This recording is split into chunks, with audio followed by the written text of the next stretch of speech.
जवळपास 15 वर्षांहून अधिक काळ रखडलेला मुंबई गोवा महामार्ग अद्यापही पूर्ण झालेला नाही.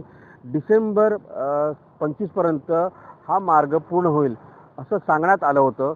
मात्र आता पुन्हा एक नवी डेडलाईन आता हायवेची आलेली आहे. 30 एप्रिल 2026 पर्यंत हा मुंबई गोवा महामार्ग पूर्ण होईल असं केंद्रीय वाहतूक मंत्री नितीन गडकरी यांनी लोकसभा अधिवेशनामध्ये सांगितलेले आहे. संसदीय अधिवेशनामध्ये एकंदरीत पाहिलं तर गेल्या अनेक वर्षापासून या मुंबई गोवा महामार्गाचं काम रखडलेलं आहे.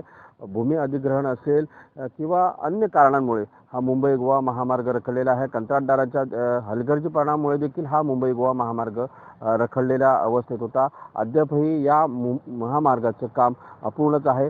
प्रामुख्याने जवळपास 90% या मुंबई गोवा महामार्गाचं काम जे आहे ते पूर्ण झालेलं आहे. संगमेश्वर ते वाकेट हा जो टप्पा आहे या टप्प्याचं काम अद्यापही अपूर्ण आहे. आत्ता वेगानं या कामाला जी आहे ती सुरुवात झालेली आहे.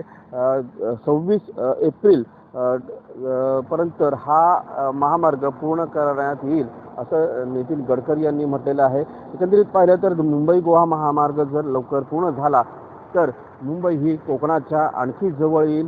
जवळपास 6 ते 7 तासांमध्ये मुंबईचं अंतर जे आता कापता येणार आहे. गेल्या अनेक वर्षापासून या मुंबई गोवा महामार्गाची प्रतीक्षा ही कोकणवासियांना आहे. गणपतीमध्ये या महामार्गावरती प्रचंड प्रमाणात रस असते आणि हा महामार्ग जर पूर्ण झाला तर कोकणवासियांचे हे स्वप्न जे आहे ते लवकर पूर्ण होईल अशी आशा जी आहे ती व्यक्त करण्यात आली आहे. त्यामुळे आलेली आहे. त्यामुळे ही डेडलाईन तरी पाळते का असा प्रश्न जो आहे तो आता उपस्थित केला जातो. अमोल काले, साम टीव्ही, रत्नागिरी. देश विदेशातील प्रत्येक घडामोडींचे लाईव्ह अपडेट मिळवण्यासाठी आता साम टीव्हीच्या सर्व सोशल मीडिया प्लॅटफॉर्मला लाईक, फॉलो आणि सबस्क्राईब करा.